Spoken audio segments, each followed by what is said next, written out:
সুপ্রিয় দর্শক, আসসালামু আলাইকুম। আপনাদের সবাইকে স্বাগত জানাচ্ছি এখনকার আলোচনায়। আপনাদের সঙ্গে আছি আমি সিরাজুল ইসলাম। দর্শক, মিডল ইস্টে কি শুধুই যুদ্ধ চলছে নাকি তৈরি হচ্ছে নতুন কোনো বিশ্ব ব্যবস্থা? একদিকে ইরান বলছে হরমুজ প্রণালী তেহরানের নিয়ন্ত্রণেই থাকবে এবং হামলা হলে নতুন যুদ্ধের ফ্রন্ট খুলবে। অন্যদিকে রাশিয়ার প্রেসিডেন্ট ভ্লাদিমির পুতিন উড়ে গেলেন চীনে এবং 3 দিনের পরমাণু মহড়া শুরু করেছে।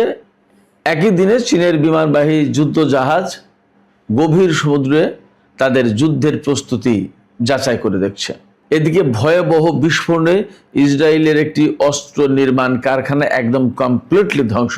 এছাড়া ট্রাম্পের যুদ্ধ স্থগিত করার যে বক্তব্য তা নিয়েও সংশয়, সন্দেহ, রহস্য দানা বাঁধছে। তাহলে প্রশ্ন হচ্ছে, এগুলো কি সবই আলাদা আলাদা ঘটনা নাকি বিশ্ব ধীরে ধীরে ঢুকে যাচ্ছে নতুন কোনো স্নায়ুযুদ্ধের ভেতরে? আজকের ভিডিওতে আমরা পুরো ছবিটা একেবারে জোড়া লাগিয়ে আপনাদেরকে দেখানোর চেষ্টা করব। আশা করি আপনারা শেষ পর্যন্ত সঙ্গে থাকবেন আর ভিডিও ভালো লাগলে লাইক, কমেন্ট, শেয়ার করবেন এবং চ্যানেলটি সাবস্ক্রাইব করবেন। দর্শক, চলুন মূল আলোচনায় যাই। তবে মূল আলোচনা শুরুর আগে আপনাদেরকে আরেকটি খবর দিয়ে রাখি। সেটি হচ্ছে ইসরায়েলের অর্থমন্ত্রী বেজালেল স্মোট্রিচ, তার বিরুদ্ধে আন্তর্জাতিক অপরাধ আদালত আইসিসি গোপনে গ্রেপ্তারি পরোয়ানা জারি করেছে। কেন এই পরোয়ানা জারি করেছে তা নিয়েও আমরা সংক্ষেপে কিছু আলোচনা করার চেষ্টা করব। একই সাথে আলোচনা করব আমেরিকার সেনাদেরকে ইরান মধ্যপ্রাচ্য ছাড়ার জন্য বক্তব্য দিয়েছে। ব্যাপারটা কি, এর গভীরতা কোথায়? দর্শক, চলুন আমরা মূল আলোচনা শুরু করি। প্রথমে যে আলোচনাটা করতে চাই, মিডল ইস্টে যে যুদ্ধ হচ্ছে, ইরানের বিরুদ্ধে আমেরিকা এবং ইসরায়েল যে যুদ্ধ চাপিয়ে দিয়েছে, সেই যুদ্ধ এখন যদিও বিরতিতে আছে, কিন্তু ইরান বলছে যে যুদ্ধ বিরতির যে সময়, এই সময়টা মূলত আমাদের কাছে যুদ্ধের সময়ের মতোই। অর্থাৎ যুদ্ধের সময়ে যেমন ইরান প্রতিটা মুহূর্তে প্রস্তুত ছিল, এখনও তেমনি প্রস্তুত আছে এবং সবসময় তারা অস্ত্র গোলা বারুদ নিয়ে শত্রুর মোকাবেলার জন্য প্রস্তুত। তো এই যে যুদ্ধ চললো, এই যে যুদ্ধ চলছে, তার ভেতরে শুধুই কি মিডল ইস্টের কোনো ব্যাপার? এই যে মধ্যপ্রাচ্য, ইরান, সৌদি আরব, কুয়েত, আরব আমিরাত, কাতার, বাহরাইন, ওমান, ইরাক, এই সমস্ত দেশের বিষয় নাকি আসলে এর সাথে বিশ্বের বড় রাজনীতির কোনো সম্পর্ক আছে? সম্পর্কটা কোথায়? আমি সবসময় বলি যে বিশ্ব ব্যবস্থায় অনেক পরিবর্তন হচ্ছে, সেই পরিবর্তনে কেউ মাইনাস হচ্ছে, কেউ ডিক্লাইন হচ্ছে, অর্থাৎ কেউ দুর্বল রাষ্ট্রে পরিণত হচ্ছে, কেউ নিজের শক্তির বলে তরতর করে উপরে উঠে আসছে। সেই রকম কিছু ঘটনা ঘটছে এবং এই সমস্ত ঘটনার প্রেক্ষাপটে আসলে সারা বিশ্বের রাজনীতি, সারা বিশ্বের ঘটনা প্রবাহ একটা ওলট পালট হচ্ছে, তোলপাড় হচ্ছে। যেমন আমি খুব সম্প্রতি একটা ভিডিও দেখছিলাম, 2000 সালের আগে ইরান, মানে সারা বিশ্বের যে সমস্ত গুরুত্বপূর্ণ দেশ, তাদের ইঞ্জিনিয়ারদের সংখ্যা কেমন, কত। তা সেই রকম একটা জায়গায় দেখছিলাম যে ইরান অন্তত 12-14টা দেশের পেছনে ছিল। সেই ইরান ধীরে ধীরে ধীরে ধীরে একদম 1, 2, 3, 1, 2, 3 এর ভিতরে উঠে এসেছে। আপনারা ভাবতে পারেন, রাশিয়ায় সবচেয়ে ইঞ্জিনিয়ারের সংখ্যা বেশি, এরপরে চীন, আমেরিকা এবং ইরান। আমি কয়েকদিন বলেছি একটা কথা, আমেরিকায় জনসংখ্যা 33 কোটি এবং ইরানে 9 কোটি, অথচ ইঞ্জিনিয়ারের সংখ্যা আমেরিকা আর ইরানে সমান, প্রায় কাছাকাছি, হয়তো 2, 4, 500, 100, 200 কম বেশি। এটা বিরাট ব্যাপার। অর্থাৎ এই যে ইঞ্জিনিয়ারের সংখ্যা, আমি ইঞ্জিনিয়ারের কথাটা গুরুত্ব দিয়ে বলছি মাঝে মাঝে এই কারণে যে এই ইঞ্জিনিয়ার না হলে ইরানের আজকে যে সামরিক বাহিনীর যে শক্তিশালী অবস্থান, এই শক্তিশালী অবস্থান কিন্তু হতো না। শুধুমাত্র পরমাণু বিজ্ঞানী দিয়ে কাজ হতো না, বহু ক্ষেত্রে ইঞ্জিনিয়ার প্রয়োজন। রকেট বানানোর জন্য, ড্রোন বানানোর জন্য, বিমানের কপি করার জন্য, রিভার্স ইঞ্জিনিয়ারিং করার জন্য, আপনার ক্ষেপণাস্ত্র বানানোর জন্য, প্রত্যেকটি জায়গায় বিজ্ঞানীর পাশাপাশি ইঞ্জিনিয়ার প্রয়োজন, ইঞ্জিনিয়ার বেশি প্রয়োজন। তো এইভাবে যে ইরান উঠে এসেছে, আরও অনেক দেশ এরকম উঠে আসছে, কেউ কেউ পিছনে পড়ে যাচ্ছে, অর্থনীতির ক্ষেত্রে একই অবস্থা। সেই জায়গা থেকে মধ্যপ্রাচ্যের যে ঘটনাটা, যে যুদ্ধটা, এই যুদ্ধটা কিন্তু শুধুমাত্র তেল গ্যাস দখলের লড়াই তা কিন্তু না। এই যুদ্ধটা কিন্তু শুধুমাত্র মিডল ইস্টকে নতুন একটা মিডল ইস্টে পরিণত করা তা কিন্তু না। এর পিছনে আমি সবসময় বলছি অনেক বড় ঘটনা। সেই বড় ঘটনা হচ্ছে বিশ্ব ব্যবস্থায় পরিবর্তন আনতে চায়। এবং কারা? আবারও বলি, সেই ইরান, রাশিয়া এবং চীন মূল পার্টনার, মূল প্লেয়ারেরা। এখন এই নতুন বিশ্ব ব্যবস্থায় পরিবর্তন আনতে গেলে এত এত পরিবর্তন কেন হচ্ছে এবং এত যুদ্ধ বিগ্রহ কেন? আমেরিকার সমস্যা কোথায়? ইসরায়েলের সমস্যা কোথায়? আমেরিকার সমস্যা হচ্ছে বিশ্ব ব্যবস্থায় যখনই পরিবর্তন হয়ে যাবে, এক কেন্দ্রিক বিশ্ব ব্যবস্থা না থেকে যখনই বহু কেন্দ্রিক বিশ্ব ব্যবস্থা হবে, চীন, রাশিয়া, ইরান মাতব্বর অর্থাৎ প্রভাবশালী রাষ্ট্র হিসেবে মোড়লিপনা করার মতো অবস্থা আসবে। অর্থাৎ আমি বলতে চাইছি যে আমেরিকা যেমন একটা বড় শক্তি, এর অপোজিটে চীন, রাশিয়া, ইরান বা এরকম আরও অন্য দেশ যদি দাঁড়ায়, তখন আমেরিকার একক আধিপত্য, একক সিদ্ধান্তে যা হতো এখন আর তা হবে না। আমেরিকা সারা বিশ্বে 850টির বেশি ঘাঁটি, সামরিক ঘাঁটি রেখেছে। এত ঘাঁটি কি প্রয়োজন?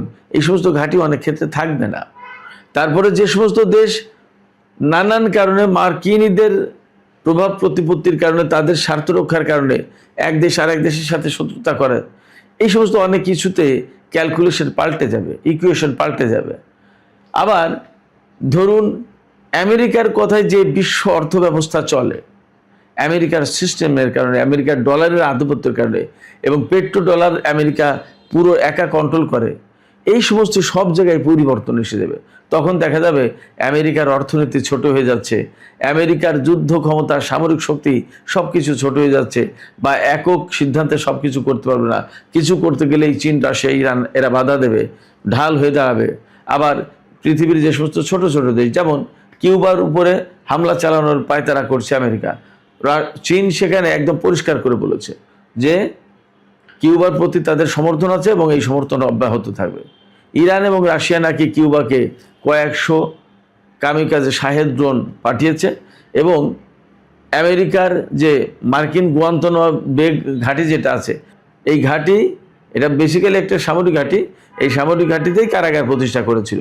9/11-এর যে ঘটনা, তাতে অনেক লোককে এখানে ধরে নিয়ে গিয়ে বিভিন্ন রকম নির্যাতন করেছে, অনেক দিন ধরে তাদেরকে আটক রেখেছিল বিনা বিচারে, এরকম।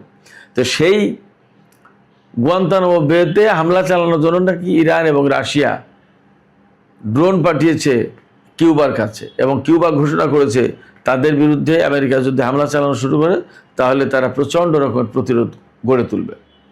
তো এই যে সারা বিশ্বে ছোট ছোট দেশের পাশে দাঁড়ানো, তাদেরকে সাহস দেয়া, এবং একটা শক্তির কাছে মাথা নত না করে তাদেরকে স্বাধীনভাবে পথ চলতে শেখানো, রাশিয়া, চীন এবং ইরান এই তিন দেশই আমেরিকার অর্থনৈতিক চাপের শিকার, নিষেধাজ্ঞার শিকার, অবরোধের শিকার। এইগুলো যাতে না থাকতে পারে, এই জন্য এরা ধীরে ধীরে ধীরে ধীরে উঠে দাঁড়াচ্ছে এবং আমেরিকার আধিপত্যের অপোজিটে দাঁড়িয়ে তারা শক্তি সঞ্চয় করছে, মোকাবেলা করবে আমেরিকাকে। তো এই কারণে আমি মনে করি যে ইউক্রেনে রাশিয়াকে যুদ্ধে জড়িয়ে দিয়েছে, ইরানকে সরাসরি আক্রমণের আওতায় এনেছে আমেরিকা এবং ইসরায়েল।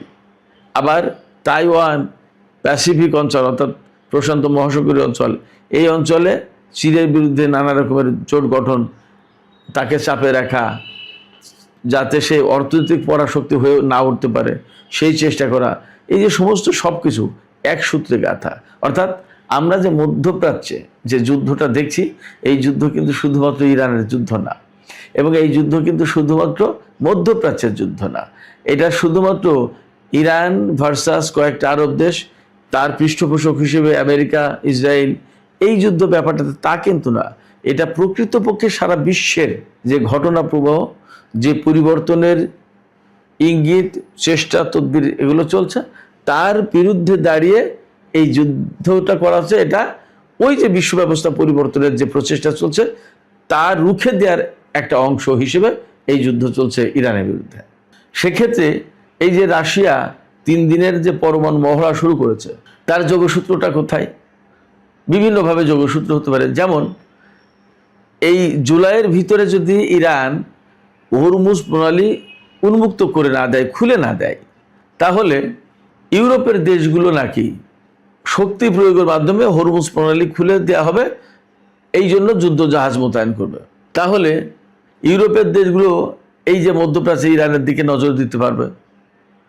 ফলে এই জায়গায় রাশিয়া যদি বেলারুশকে সাথে নিয়ে ওই অঞ্চলে পরমাণু অস্ত্রের মহড়া দেয়, তাইলে ইউরোপের কাছে কিন্তু একটা মেসেজ যায় যে রাশিয়া প্রস্তুত যে কোনো মুহূর্তেই এদিক ওদিক করলে যে কোনো মুহূর্তে তারা ইউরোপে অভিযান শুরু করবে।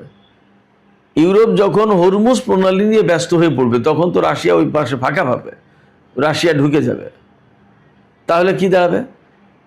ইউরোপ নিজেরাই তো দখল হয়ে যাবে। তখন কি উপায়?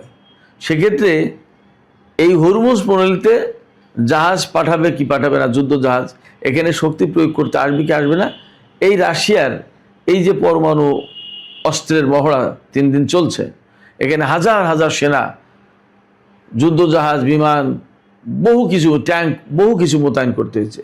রাশিয়া এবং বেলারুশ এই মহড়া চালাচ্ছে। এইটা নিয়ে তখন ভাবতে হবে ইউরোপকে। ফলে মধ্যপ্রাচ্যের যুদ্ধটাকে মধ্যপ্রাচ্যের ফ্রেমে ফেলে দেখলে হবে না, এটাকে আসলে বিশ্ব ফ্রেমে ফেলতে হবে। আবার রাশিয়া যখন এই পরমাণু মহড়া চালাচ্ছে ইউরোপের কাছাকাছি জায়গায়, বাল্টিক অঞ্চলে, ঠিক তখনই আজকে প্রেসিডেন্ট পুতিন চীন সফরে গেলেন এবং এই চীন সফরে গিয়ে অনেক কিছু আলোচনা হবে। এই সফরটা হচ্ছে রাশিয়া এবং চীনের মধ্যে কৌশলগত সম্পর্ক প্রতিষ্ঠার 30তম বার্ষিকীতে। এবং সবচেয়ে উল্লেখযোগ্য ব্যাপার, গত 2 দশকে 20 বছরের ভিতরে প্রেসিডেন্ট পুতিন চীনে 25 বার সফর করলেন। আপনি চিন্তা করেন, অর্থাৎ বছরে একবারেরও বেশি। অনেক গুরুত্বপূর্ণ। তার মানে চীন এবং রাশিয়ার সম্পর্ক কতটা ঘনিষ্ঠ হচ্ছে, কতটা গভীর হচ্ছে, এখান থেকে বোঝা যায়।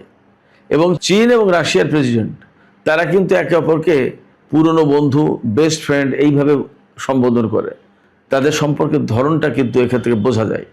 পাশাপাশি এই যে পুতিন সফরে গেছেন, চীন সফরে, এই সফরে 40টা চুক্তি হবে চীন এবং রাশিয়ার মধ্যে, অনেক গুরুত্বপূর্ণ বড় বড় ব্যাপার। এবং রাশিয়ার প্রত্যেকটা সেকশনের উপপ্রধানমন্ত্রী, পররাষ্ট্রমন্ত্রী, বড় বড় বিজনেসম্যান, কোম্পানির গুরুত্বপূর্ণ যে সমস্ত প্রধান, তারা বহু সংখ্যক এই সফরের অংশীদার, এই সফরে রয়েছে। ডোনাল্ড ট্রাম্প ঢাকঢোল পিটিয়ে যে সফর করে আসলেন, তাতে যা না পেয়েছেন তার চেয়ে অনেক বেশি কিছু এখানে হবে। রাশিয়া একটা তেলের পাইপলাইন করেছে, ট্রান্স সাইবেরিয়ান তেলের পাইপলাইন, রাশিয়া থেকে যেটা চীনে গেছে, এইটার উদ্বোধনও সম্ভবত আজকে হবে। এছাড়া রাশিয়ার তেল কেনার ব্যাপারে চীনের সাথে তো আগেই চুক্তি আছে, আগেই কিনছে, এবং যাতে কোনো মতেই পশ্চিমা চাপের কাছে চীন এদিক ওদিক না করে, সে সমস্ত বিষয় নিয়ে আলোচনা হবে। এর পাশাপাশি মধ্যপ্রাচ্য, ইরানের সাথে আমেরিকা ইসরায়েলের যুদ্ধ এবং সম্ভাব্য নতুন যুদ্ধ, তারপরে বিশ্ব স্থিতিশীলতা, শান্তি প্রতিষ্ঠা, এই সমস্ত সব ব্যাপারে আলোচনা করবে পুতিন এবং শি জিনপিং। একদম পরিষ্কার করে 2 দেশের পক্ষ থেকে বলা হয়েছে। এবং তারা ঘোষণা দিয়েছে যে বিশ্বের কৌশলগত স্থিতিশীলতা এবং অর্থনৈতিক উন্নয়ন, এই সমস্ত সব কিছু রাশিয়া এবং চীন খুব ক্লোজলি মনিটর করতে চাই, একসাথে অংশীদারিত্বের ভিত্তিতে এই কাজগুলো এগিয়ে নিতে চাই। বিশ্ব শান্তি এবং স্থিতিশীলতা প্রতিষ্ঠার ক্ষেত্রে চীন এবং রাশিয়ার যে গুরুত্বপূর্ণ ভূমিকা রয়েছে, এই কথা তারা বারবার গুরুত্ব দিয়ে, জোর দিয়ে উল্লেখ করছে। এই প্রেক্ষাপটে যখন চীন সফর করছেন রাশিয়ার প্রেসিডেন্ট, সেই দিনই চীন তাদের বিমানবাহী যে রণতরী লিয়াওনিং, এই লিয়াওনিং নিয়ে গভীর সমুদ্রে চীনের যুদ্ধ প্রস্তুতি, অর্থাৎ সমুদ্রে যুদ্ধের কি প্রস্তুতি, সেটা যাচাই করছে। ওপাশে ইরান প্রস্তুত আমেরিকা এবং ইসরায়েলকে মোকাবেলার জন্য, রাশিয়া বেলারুশকে সাথে নিয়ে 3 দিনের পরমাণু যুদ্ধের মহড়া দিচ্ছে। এপাশে চীন তার গভীর সমুদ্রে বিমানবাহী যুদ্ধ জাহাজ নিয়ে যুদ্ধের প্রস্তুতি যাচাই করে দেখছে। এগুলো কিন্তু অনেকটা এক সুতায় গাঁথা, এবং ওই যে বলি যে ইরান রাশিয়া চীনের বলয়, এই বলয়ের অংশ এটা। এর ভিতরে একটা বিষয় গুরুত্ব দিয়ে আলোচনা করা দরকার আপনাদের সামনে, সেটি হচ্ছে ইরান 14 দফা প্রস্তাব দিয়েছে, আপনারা নিশ্চয়ই খেয়াল করেছেন। আমেরিকা যে 5 দফা প্রস্তাব দিয়েছিল ইরানের জবাব প্রত্যাখ্যান করে, সেই জবাবের এগেনস্টে ইরান 14 দফা প্রস্তাব দিয়েছে। সেই 14 দফার ভিতরে একটা দফা আছে একদম পরিষ্কার, যে মধ্যপ্রাচ্য থেকে আমেরিকাকে সেনা প্রত্যাহার করতে হবে। এই যে সেনা প্রত্যাহার করার আলটিমেটাম দেয়া বা শর্ত দেয়া, এটা বিরাট বড় ডেভেলপমেন্ট। মধ্যপ্রাচ্যে যেখানে আমেরিকা কয়েক যুগ ধরে তাদের ঘাঁটি গেড়ে রেখেছে এবং এত শক্তিশালী অবস্থান, সেই জায়গা থেকে এখন ইরান বলছে তোমার সেনা সরাও। বিশ্ব রাজনীতিতে, বিশ্ব সামরিক পরিস্থিতিতে it's a very big development, অনেক বড় ঘটনা এটা। এদিকে গতকাল প্রেসিডেন্ট ট্রাম্প যে কথা বলেছেন, সে কথা নিয়ে সারা বিশ্বে একরকমের হাসাহাসি পড়ে গেছে, হাসাহাসি চলছে, দ্বন্দ্ব, সন্দেহ, সংশয় আছে। তিনি বলেছেন কি, যে 3টে আরব দেশ, সংযুক্ত আরব আমিরাত, কাতার এবং সৌদি আরবের অনুরোধের কারণে তিনি ইরানে হামলা চালাননি। এবং এক মার্কিন সাংবাদিকের প্রশ্ন জবাবে বলেছেন তিনি যে আর মাত্র 1 ঘন্টা দূরত্বে ছিলেন, অর্থাৎ ঘন্টাখানেক পরেই ইরানের বিরুদ্ধে হামলা শুরু হয়ে যেত, সেই সময় তিনি হামলা বন্ধ করেছেন। সেখানে বলা হচ্ছে যে এই 3 দেশ, আরব আমিরাত, কাতার এবং সৌদি আরব, তারা বলছে যে ট্রাম্প যে ইরানের উপর হামলা চালাবে এটা আমরা তো জানতামই না। তার মানে হচ্ছে কি, তার মানে হচ্ছে যে ইরান যে কথা বলছে এটা ব্লাফ মারছে, অসত্য কথা। এবং এই জায়গায় ইরানের আইআরজিসির সাবেক কমান্ডার জেনারেল মোহসেন রেজাই তিনি বলেছেন, আমি দুপুরে এই কথা বলেছিলাম, তিনি তার ভাষায় বলেছেন যে ডোনাল্ড ট্রাম্প একা একা যুদ্ধের একটা সময়সীমা নির্ধারণ করেন, আবার একা একা সেটা বন্ধ ঘোষণা করেন। আমি দুপুরবেলা একটা ফেসবুক পোস্টে একটা ঘটনা উল্লেখ করেছিলাম। আমাদের গ্রামে এক ঠাকুর ছিল, নিতাই ঠাকুর। এই ঠাকুরের আর কোনো কাজ কাম ছিল না, সারাদিন বসে বসে বাড়িতে তাস খেলতো। তো তাস খেলার লোক পাবে কোথায়, সবার তো কাজ আছে। একা একা সারাদিন বসে তাস খেলতো। একা একা তাস খেলা মানে কি, একা ট্রাম্প কার্ড ব্যবহার করছে, ওভার ট্রাম্প মারছে, সব কিছু তার হাতে, সেই হারছে সেই জিতছে, অর্থাৎ একাই জিতছে একাই হারছে। একা একা খেললে যা হয়, ডোনাল্ড ট্রাম্পের সেই একা একা যুদ্ধ করার অবস্থা তাই। একবার ঘোষণা করে যে আমি অমুক সময় যুদ্ধ করছি, ইরানের বিরুদ্ধে হামলা চালাবো, আবার তার কিছুক্ষণ আগে বলে না না আমি হামলা চালালাম না, থাক। তো এই সমস্ত কথা বলে ডোনাল্ড ট্রাম্প বেসিক্যালি নিজেকে হাস্যকর পাত্র বানিয়ে ফেলছে, খেলো বানিয়ে ফেলছে, খুব হালকা। মানুষ তার কথার কোনো গুরুত্ব দেবে না, মূল্য দেবে না। যদিও এর ভেতর দিয়ে তিনি চালাকি করার চেষ্টা করছেন, হয়তোবা ইরানকে বোকা বানানোর চেষ্টা করছেন। এইভাবে করতে করতে একসময় ভাববে, হয়তো ইরান ভাববে যে ডোনাল্ড ট্রাম্প তো এরকম বলেই, হয়তো ঠিকই একসময় সুযোগ বুঝে ফাঁক পেয়ে হামলা করে দেবে ইরানের উপরে। কিন্তু ইরান যথেষ্ট সতর্ক। ইরানের পক্ষ থেকে একজন মুখপাত্র তিনি বলেছেন আজকে যে যুদ্ধের সময় যেরকম আমাদের কাছে যুদ্ধবিরতির সময়টা একই রকমের, অর্থাৎ আমরা অল টাইম প্রস্তুত। এদিকে ইসরায়েলের গত পরশুদিন যে ঘটনা ঘটেছে, ইসরায়েলের যে ক্ষেপণাস্ত্র নির্মাণ কারখানায় যে বিস্ফোরণ ঘটেছে, সেই বিস্ফোরণের তথ্য আজকে ক্লিয়ারলি পেলাম। একেবারে পুরো কারখানাটা ধ্বংস হয়ে গেছে। কয়েকশো কোটি ডলার বিনিয়োগ করে এই কারখানা তৈরি করা হয়েছিল এবং এখানে খুব সেন্সিটিভ কিছু ক্ষেপণাস্ত্র এবং ক্ষেপণাস্ত্র প্রতিরক্ষা ব্যবস্থা তৈরি করা হতো। এই ক্ষেপণাস্ত্র এবং এই ক্ষেপণাস্ত্র প্রতিরক্ষা ব্যবস্থা ইন্টারসেপ্টর বহু ধ্বংস হয়ে গেছে, একদম শেষ। এই অস্ত্র নির্মাণ প্রতিষ্ঠানটির নাম হচ্ছে রাফাল। জানি না রাফাল কিনা, বাট যেটা ধ্বংস হয়েছে একেবারে চুরমার হয়ে গেছে, ভয়ঙ্কর করে। এবং এই কারণে ইসরায়েল বিষয়টা গোপন করছে। তারা বলছে যে আমরা একটা নিয়ন্ত্রিত পরীক্ষা, অর্থাৎ আমাদের নিয়ন্ত্রণে রেখে একটা পরীক্ষা চালানোর চেষ্টা করেছি, কিন্তু সে নিয়ন্ত্রণে রেখে হোক আর অনিয়ন্ত্রণে হোক আর কারোর হামলার কারণে পুরো কারখানাটা একদম ধ্বংস হয়ে গেছে। এদিকে ইসরায়েলের অর্থমন্ত্রী বেজালেল স্মোট্রিচ, তার বিরুদ্ধে আন্তর্জাতিক অপরাধ আদালত আইসিসি গ্রেপ্তারি পরোয়ানা জারি করেছে, সিক্রেট পরোয়ানা, গোপনে। কেন? পশ্চিম তীরে প্রচুর পরিমাণে ভূমি দখল করার নেতৃত্ব দিয়েছে, উস্কানি দিয়েছে, সাপোর্ট দিয়েছে, সিদ্ধান্ত দিয়েছে এই ব্যক্তি, ভয়াবহ উগ্রবাদী লোক এই বেজালেল স্মোট্রিচ। এই জন্য সম্ভবত তার বিরুদ্ধে গ্রেপ্তারি পরোয়ানা জারি করে থাকতে পারে। তবে এই ব্যাপারে তিনি খুব রিয়্যাক্ট করেছেন। যতই রিয়্যাক্ট করুক, আন্তর্জাতিক অপরাধ আদালত থেকে এই যে পরোয়ানা জারি করা হয়েছে, এটা ইসরায়েলের জন্য অনেক বড় সতর্কবার্তা, আমেরিকার জন্য। হয়তো তারা মানবে না, কিন্তু আজকে মানবে না, কালকে মানবে না, কয়দিন মানবে না। এবং পৃথিবীর অনেক যে সমস্ত দেশ আইসিসির সদস্য, সেই সমস্ত দেশে সফরে গেলে তাদেরকে অ্যারেস্ট করতে হবে, এটা আইনে বলা আছে। যদি তা না করে তাহলে তাদের সদস্য পদ বাতিল হবে। তো সেক্ষেত্রে ইসরায়েলের জন্য, ইসরায়েলের অর্থমন্ত্রীর জন্য পৃথিবীটা অনেকটা সংকুচিত হয়ে আসছে। সুপ্রিয় দর্শক, এখনকার আলোচনা এখানে শেষ করতে চাই। অনেক লম্বা আলোচনা করলাম। আলোচনা শেষে আমি আপনাদের কাছে জানতে চাই, আপনারা কি মনে করছেন?